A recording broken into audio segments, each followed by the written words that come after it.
My family didn't just finish dinner without me, they erased me from the table like I'd never belonged there. I walked into my parents' 32nd anniversary expecting a seat, maybe a smile, maybe the bare minimum of being their son. Instead, I found empty plates, cold coffee cups, and 14 familiar faces looking at me like I was late to a job they never paid me for. My mother didn't ask why I wasn't there. She didn't even pretend to care. She just slid a $2,000 bill across the table and said, "Since you missed dinner, you can cover it." My sister laughed. "You're our ATM, remember?" Something in me snapped. I tore the bill into pieces, walked out into the Seattle rain, and for the first time in my life I didn't apologize. I thought the worst was over. But that night the bank called. And that was the moment I realized my family wasn't just using me, they were planning something much darker. My name is Caius Mercer, and before I share my story with you, I want to know you're here with me. Just say "listening" in the comments or tell me where you're watching from. I love seeing how far my story can reach. Sometimes even the smallest connection makes a story feel heard. Thank you. And now, here's my story. And if you'd like to follow the rest of my journey, every truth, every wound, every step forward, feel free to subscribe. It means more than you know. I left HarborLink Freight that evening with my head still pounding from the chaos I'd spent the last 4 hours trying to contain. A container meant for Tacoma had somehow ended up headed toward Anchorage, and fixing the mistake ate every minute I had left before my parents' anniversary dinner. By the time I got into my car, the sky over Seattle had already opened up. Rain streaked across my windshield in long diagonal lines, blurring the lights as I drove toward the Redwood Grill on the waterfront. My mother had reminded me twice that morning that dinner was at 6. I kept telling myself that being late wasn't my fault, that I couldn't control a logistics emergency, but the guilt still sat heavy in my chest the entire drive. When I walked into the restaurant, shaking rain from my jacket, the scene hit me like a punch. The long table where my family sat was littered with empty dessert plates and half-finished coffees. 14 relatives, no food left, not even a bread basket. They'd finished the entire dinner without me. My father looked up, raising his brows as if I were an unexpected guest. My mother simply crossed her arms and said almost casually, "We moved it up to 5. I thought you knew." Her tone made it sound like the oversight was mine. Before I could respond, Lennox let out a laugh. "Wow, Caius, right on time, just like an ATM." The entire table shifted with a mix of amusement and discomfort. Then my mother slid a folded receipt across the table. The total read a little over $2,000. She said, "Since you missed dinner, it makes sense for you to cover it." And in that moment, I felt something inside me still. The way they all looked at me, expectant, entitled, almost rehearsed, made me realize they weren't surprised at all. They were waiting, just like always. For years, I'd stepped into this role without thinking. The dependable son, the quiet provider, the one who paid without arguing. But that night, standing there in my soaked clothes while dessert crumbs lay scattered across their plates, something snapped loose. I picked up the bill, tore it clean down the middle, then into smaller pieces, and let the scraps fall onto the white tablecloth. Not a word left my mouth.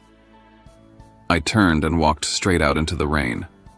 The cold soaked through my shirt, but for the first time I felt no urge to turn back, no instinct to apologize. As I reached the parking lot, I heard voices behind me, hushed but sharp. "He's getting more ungrateful every year. Someone needs to remind him where he stands." That was the moment the truth settled in my bones. This wasn't just about dinner. Something deeper had been brewing in my family for a long time, and I had just stepped across the first fault line without realizing how far it ran beneath my feet. When I got back to my Capitol Hill apartment, I fell onto the couch, still shivering from the rain and the humiliation. I kept replaying the scene at the restaurant, the empty plates, Lennox's grin. My mother's effortless expectation that I would shoulder the cost of a meal I hadn't even tasted. It took a long minute before I could pull myself up and walk to the filing cabinet where I kept a folder I'd labeled Mercer Support. I had started the file 3 years earlier, telling myself it was for organization. Receipts, transfers, bank statements, every time I'd helped my parents with their mortgage, every time I'd covered Lennox's rent, every unexpected repair or emergency they said they couldn't manage. At first, the folder was a way to keep track, Later I realized it was the only evidence that I wasn't imagining things. I emptied the entire folder onto my desk. Paper after paper filled the surface until the wood disappeared beneath the mess. Mortgage payments for my parents' house, Lennox's rent in Portland, a down payment on a car, repairs, dental work, credit card bills. I began tallying each one with mechanical movements, my pen tapping the page as the numbers climbed higher and higher. Then I saw something that made my stomach twist: a 4-person resort package to Palm Springs dated during a week I'd been working overtime at the warehouse. They'd gone on vacation, 4 people, and somehow my card had paid for it. When I added the final total, I pushed back from the desk so fast my chair nearly fell over. $52,891.66 in 3 years. My breath stuttered. I ran to the bathroom, gripping the sink as nausea hit me. It wasn't just the money. It was the realization that this wasn't accidental or occasional, it was systematic. Expected. I wasn't a son to them. I was a financial structure they'd built their comfort on. When the nausea settled, I walked back to the desk and began shutting everything down. I canceled every automatic transfer. I removed Lennox as an authorized user on my backup card. I blocked my parents' numbers, then my sister's, then every cousin who'd sat at that table pretending nothing was wrong. When I finally collapsed onto the floor surrounded by piles of paper, a strange mix of freedom and fear washed over me. I'd cut off the tap. But what would they do when they realized it? The answer came the next morning. I woke to 15 notifications from Facebook and a string of messages forwarded from friends. My relatives were posting publicly about me, claiming I was having a mental breakdown, that stress had made me unstable, that the family was worried and trying to get me help. They painted my silence as sickness, my boundaries as proof of collapse, and my refusal to pay for dinner as the act of a man who had lost control. They were rewriting the story before I even got a chance to tell mine, and I understood with a clarity that chilled me deeper than the rain the night before that dinner was only the beginning of a much larger truth I had yet to uncover. 3 days after the dinner, when silence from my family had settled into something heavy and sour in the air, someone knocked on my door. I expected a delivery, or maybe a neighbor. But when I opened it, there was Darian Wolf standing in the hallway, holding a paper bag that smelled like garlic and tomato, and a worn paperback about toxic family systems under his arm. We hadn't seen each other in months, but he stepped inside like he knew exactly why he was there. He didn't try to comfort me. He didn't offer empty sympathy. He just looked at me and asked, "What happened to you, man?" I didn't know where to start, so I told him everything from the moment I walked into the Redwood Grill to the second I tore the bill in half. He listened without interrupting his expression, shifting from concern to something sharper, almost analytical, when I mentioned how calmly my mother had handed me a $2,000 bill. When I told him about Lennox calling me an ATM, he leaned back in his chair, studying me the way he examined case files. When I finished, he put the book on the table and said, "You're not outside your family, Caius. You're inside a system they built around your wallet." The words hit me with a clarity that felt like cold water. For the first time, I saw the pattern not as isolated incidents, but as an ecosystem, one that I'd been feeding without question. Darian asked if he could go through the documents in the folder on my desk. I handed him the Mercer support file, and he sifted through the receipts and statements with practiced precision. After a few minutes, he paused at a charge from a tech store in Portland. "You said you were in Seattle on this day, right?" I nodded. He slid the paper toward me. "Then your card was used without you. This is more than entitlement. This is access." The fear came slow rising from the center of my chest. I had thought dinner was the breaking point, but the more Darian spoke, the more it felt like I had only brushed the surface of something deeper. He suggested that I stop communicating with my family, at least for now, and observe. People who rely on someone financially always react when the supply changes, he said. Sometimes they tighten their grip. Sometimes they do worse. He told me to open new accounts, ones they didn't know existed. He helped me set up alerts and walked me through basic steps of isolating my finances from theirs. By the time he left, the sky outside had turned a muted shade of blue, and I felt like I had stepped into a different version of my life, one where I had to defend myself instead of defend them. That night, as I tried to unwind, my phone buzzed with a message from an unknown number. All it said was, "Don't make this bigger than it is." Every family has things like this. The words had no name attached, but they had a familiarity to them, something I recognized in the tone. It wasn't a warning. It was surveillance. And it told me exactly what Darian had suspected. Someone in my family was watching me more closely than I ever realized. I sat there in the dim light of my apartment, staring at the message, and the truth settled in my spine.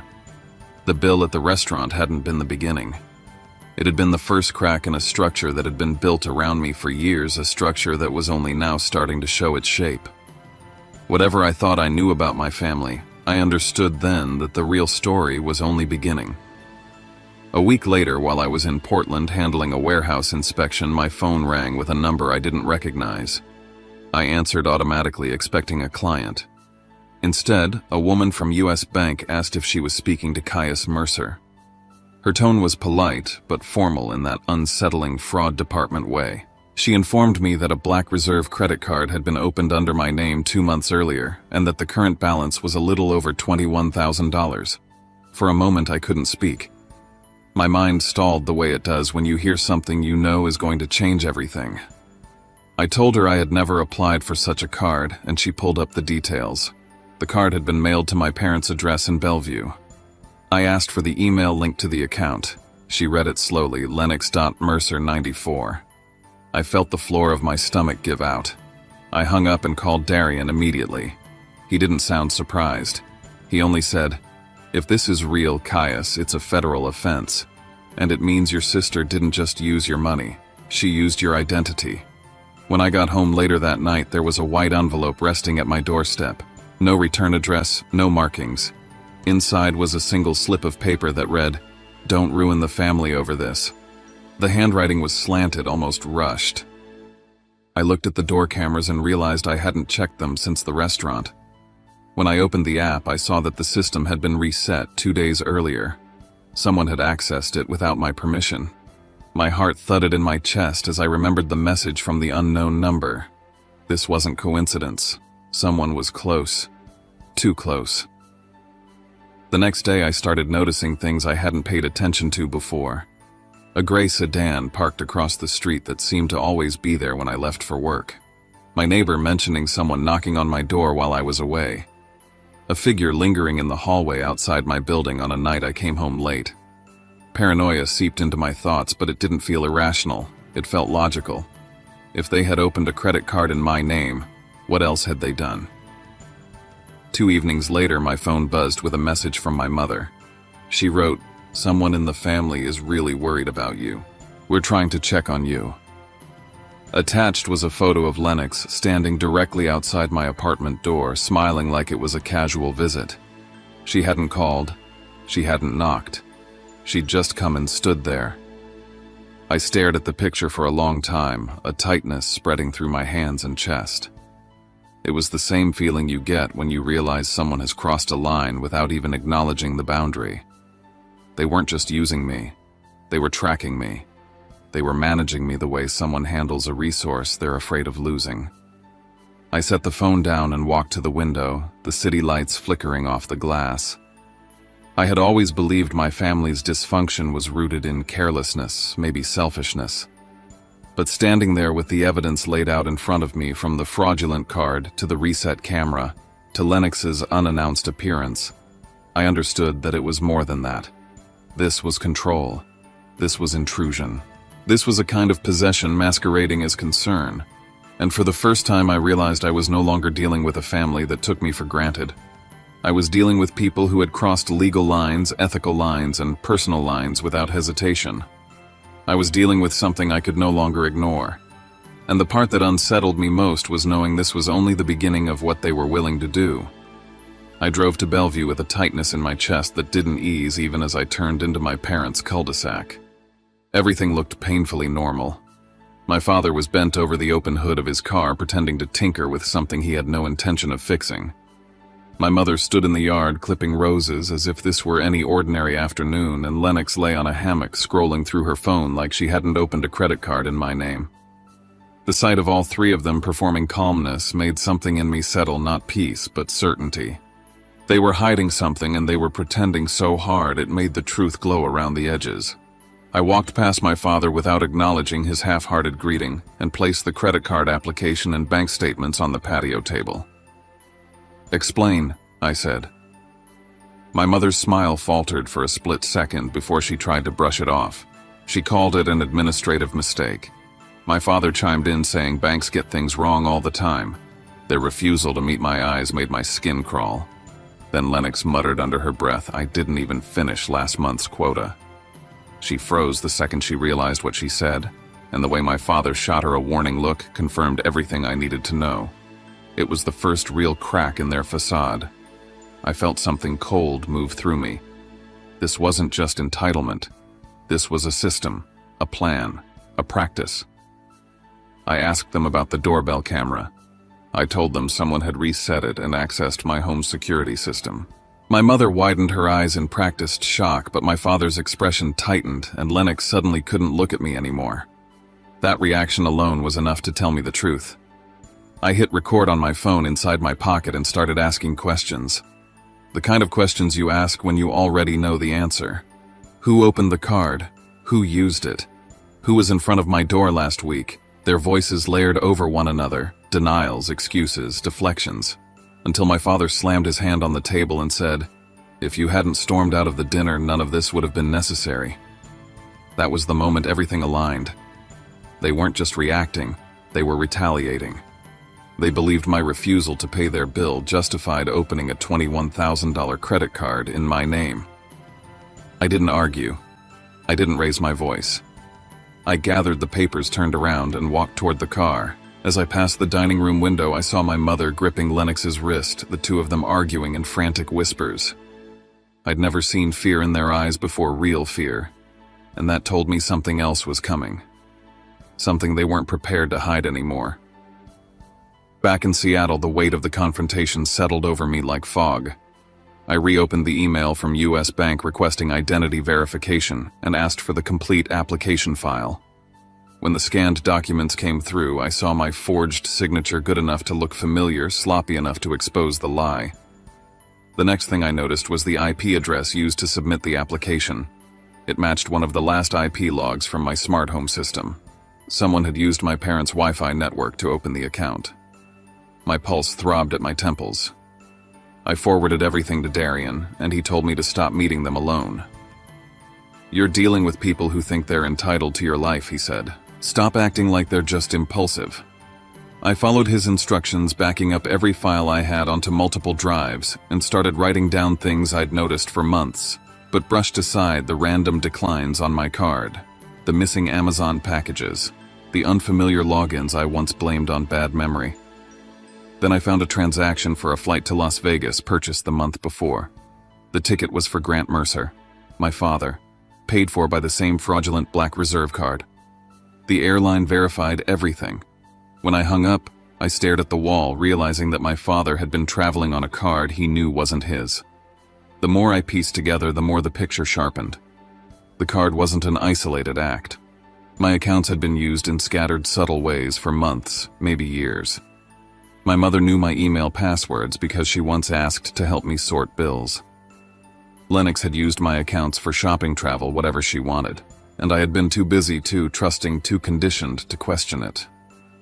When I returned home that night, the door to my apartment was slightly open. Nothing was missing, but drawers had been disturbed. Someone had searched my files. Someone had crossed the threshold. I stood in the doorway, the air thinned, and in that moment, I knew what I was up against. I knew my family had moved from manipulation to intrusion, from entitlement to criminal intent, and I knew I had to stop them before they decided I was easier to silence than to steal from. The next morning I drove to Tacoma to meet Darian in his office, carrying everything I had gathered. He laid out the documents across his desk, bank statements, login histories, the forged application screenshots from my camera system, and examined them with the intensity of someone preparing a court argument. He looked up and told me plainly, "This is identity theft. You can file right now and they'd all be implicated." His voice held no judgment, only concern. Then he warned me that once I made it official, my family might respond in ways I wasn't prepared for. People who depend on someone financially often fight hardest when they feel exposed. I left his office still processing the gravity of it all when I noticed a small piece of paper tucked under my windshield wiper. It read, "Don't drag the family into a mess. You won't win." No signature, but the handwriting curled in the same uneven way Lennox's always had. The threat wasn't subtle. It was personal. And it told me they weren't just scared, they were mobilizing. In the days that followed, I became hyper-aware of my surroundings. At the grocery store, my aunt turned down another aisle the moment she saw me. A cousin I'd known since childhood barely nodded. The silence was coordinated. It felt like they'd all been instructed not to tell me anything, not to slip, not to break ranks. I turned inward and focused on fortifying every piece of my life they might still have access to. I combed through months of bank activity and found more unauthorized purchases, clothing, electronics, recurring charges I'd never signed up for. I realized Lennox had been using my old secondary card often enough to treat it like her own. She had bought jewelry subscription boxes and several transactions labeled personal care that I had never seen. One charge from a tech store in South Lake Union caught my attention. I drove there hoping the manager might remember something. He did. He recalled Lennox walking in and buying a MacBook and an iPad with my card. She said her brother gave her permission, he told me. She even showed me a picture of you. My stomach twisted. She had gone through my photos. She had used my face as collateral for her lies. When I got home, my phone rang again, unknown number. A man's voice, deep and unfamiliar, said, "Your family is looking for a lawyer. You should stop before this gets worse." I tried to ask who he was, but the line went dead. The message wasn't information. It was intimidation. I drove to Bellevue again. Not to confront them, but to see if they would even acknowledge what they'd done. When I walked into the house, I heard my mother in the kitchen on the phone. She didn't notice me at first, and I heard her say, "He'll come around. He always does. He'll pay eventually." The confidence in her voice was more disturbing than the words. My father appeared with a stack of papers in his hand, bank statements, credit documents, all spread out as if they'd been reviewing them together. The moment he saw me, he tried to hide the stack behind his back, but it was too late. I had already seen my name, the fraudulent card, and their notes scribbled on the margins. They had discussed the card long before I confronted them. They hadn't been confused. They hadn't been careless. They had done it intentionally, methodically, and as a collective. I walked out of the house without saying a word. Their performances, their denials, their threats had all been pieces of something bigger. And standing on that porch with the door closing behind me, I finally understood it clearly. They were not afraid of losing me. They were afraid of losing access to me. I walked into my parents' living room with my phone already recording my pulse steady in a way it hadn't been for weeks. This time I didn't circle around the issue. I didn't play polite. I looked at the three of them, my mother on the couch, my father standing near the fireplace, Lennox leaning against the kitchen doorway, and said plainly, "I know the credit card was opened illegally, and I know who did it." The shift was immediate. My mother clutched her chest as if I had slapped her. She said I was twisting the truth, said my accusations were hurting her more than I could imagine. My father's voice rose instantly, calling me ungrateful, telling me I was choosing outsiders over my own blood. Their reactions felt rehearsed, like a script they had used on each other for years. Lennox stepped forward with a smirk that barely masked her nerves. She said I didn't understand family responsibility, that I wasn't strong enough to carry what they carried. The confidence in her voice only made her slip more obvious. Without a word, I laid the printed records on the coffee table, every transaction tied to the stolen card, the Las Vegas flight, the purchase of the MacBook and iPad. Lennox's face drained of color. My father immediately turned to my mother, demanding to know why she hadn't stopped it. My mother snapped back, insisting Lennox only did what she believed I allowed. Neither of them looked at me directly anymore. I pointed at the stack. "Explain why the card was opened 2 days after your anniversary dinner." Silence flooded the room. Then my father broke. "Because you humiliated us at the restaurant," he shouted. The words hung in the air like smoke, undeniable. It was the first honest sentence any of them had spoken. I lifted my phone. "Every word you say is being recorded," I said. My father's face turned gray. My mother stumbled to her feet, panic rising in her eyes. Lennox lurched toward me as if she could rip the phone from my hands, but I stepped back and sent the file to Darian in one click. My mother's voice cracked into something sharp and desperate. If you walk out now, you'll have no family left. For the first time in 30 years, I didn't swallow the threat. I didn't shrink. I looked at her and said, I haven't had a family for a long time. As I opened the front door, I saw a black sedan parked on the curb. A man I recognized from distant reunions, the cousin who studied law, sat inside with a briefcase on his lap. They had called legal backup before I even arrived. The realization settled like coldness in my spine. This wasn't a misunderstanding. They were preparing for battle, and I walked to my car knowing the next step wouldn't be emotional, it would be legal, and it would be final. I spent that night sitting in the dark of my apartment, the city outside buzzing while my phone glowed on the table. I kept replaying the confrontation, the admission, the fear in their eyes. It didn't feel like a family conflict anymore, it felt like a siege. I sent everything to Darian, the recording, the documents, the photos. He responded within minutes, telling me the evidence was more than enough to open a full case of identity theft. He told me not to go back to Bellevue under any circumstances. Then he drafted a formal demand letter giving my parents and Lennox 72 hours to repay the balance and acknowledge the fraudulent activity before we filed the report. The next morning I sent the letter myself. I ended it simply. If you do not comply within 72 hours, I will file the complaint. Less than 24 hours later, my mother showed up at HarborLink Freight. She walked into the lobby crying loudly enough to draw stares from the entire floor.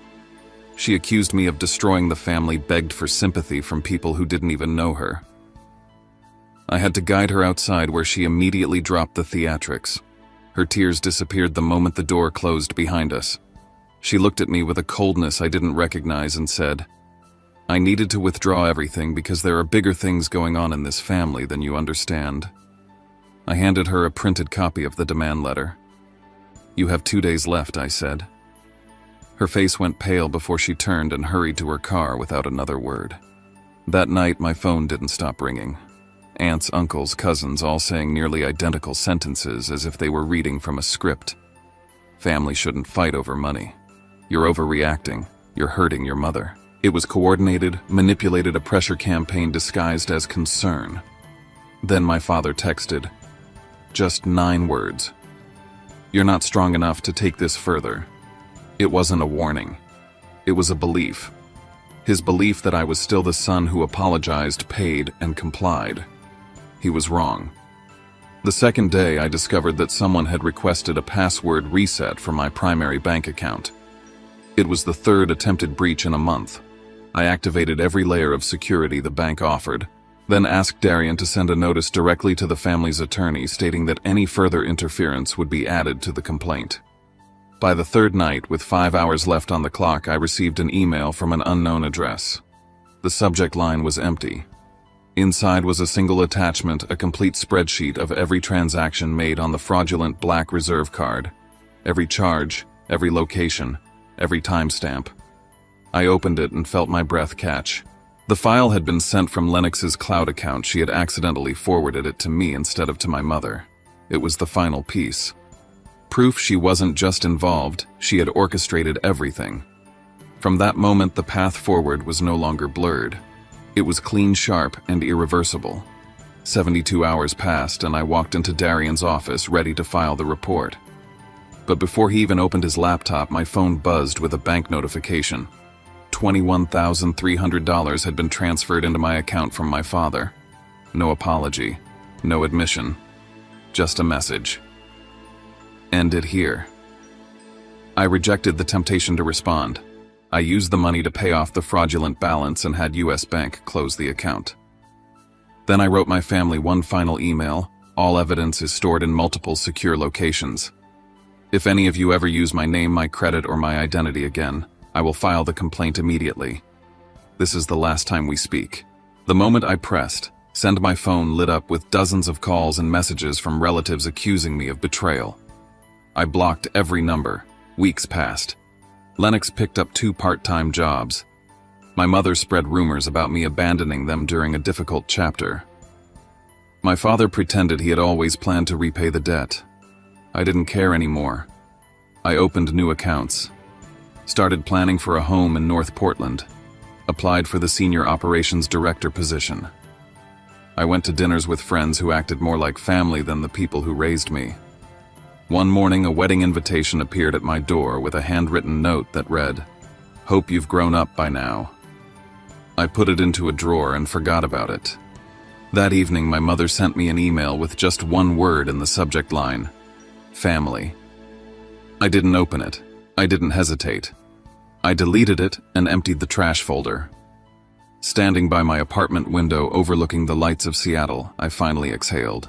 Not with relief, but with clarity. I had walked away from blood ties, but I hadn't lost anything worth keeping. Some families are built from love, others are built from control, and some are meant to be left behind so you can finally breathe. I chose the path forward, and for the first time in my life, the path was mine alone. When everything finally settled after the emails were deleted, the accounts were closed, and the last thread binding me to the people who misused my trust had been cut, I found myself standing in a place I never expected: a quiet, unfamiliar freedom. It didn't come with celebration or triumph. It came softly, like the moment after a storm, when you realize the thunder has stopped and the world is suddenly strangely still. I kept thinking about that number 72 hours. What started as a deadline for my family slowly became a different kind of countdown. 72 hours to choose myself. 72 hours to break a cycle I didn't even know I'd been living in. 72 hours to step out of a life where my worth was measured in dollars, not humanity. And when I came out on the other side, nothing about them had changed. Everything about me had. There's something profound about realizing you don't have to keep bleeding just because someone else calls it love. Something liberating about setting down a burden you carried so long you mistook it for a part of your body. Something unbelievably peaceful about closing a door that was only ever half open for you anyway. I won't pretend it was easy. Walking away from family never is. There were moments when guilt gnawed at me, moments when old habits whispered that I should apologize, smooth things over, go back to my role. But every time those thoughts crept in, I reminded myself of the truth. Protection is not betrayal. Boundaries are not cruelty. And survival is not selfish. What I learned through all of this is simple. Sometimes the people who share your blood are the very people you must untangle yourself from to become whole. And sometimes healing begins the moment you stop convincing yourself that pain is normal. If you've ever been in a situation like mine, used, manipulated, guilt-tripped, or expected to give more than anyone ever gave you, I want you to know something: you're not wrong for wanting peace. You're not wrong for stepping away. And you're not wrong for choosing yourself, even if the world around you doesn't understand it yet. Before I let this chapter close, I'd love to know you're here with me. Comment "still here" or tell me where you're listening from. It means more than you think to know that someone out there understands, even for a moment. And if my story resonates with you, if you've lived your own version of this, or if you're still finding your way out, feel free to subscribe. Not for numbers, not for algorithms, but because sometimes hearing another voice rise out of the same darkness reminds us that we're not alone in the fight to reclaim our lives. Thank you for listening. Thank you for staying. And wherever you are, whatever you're walking away from or walking toward, I hope you find your version of the freedom I finally found, the kind that doesn't require permission.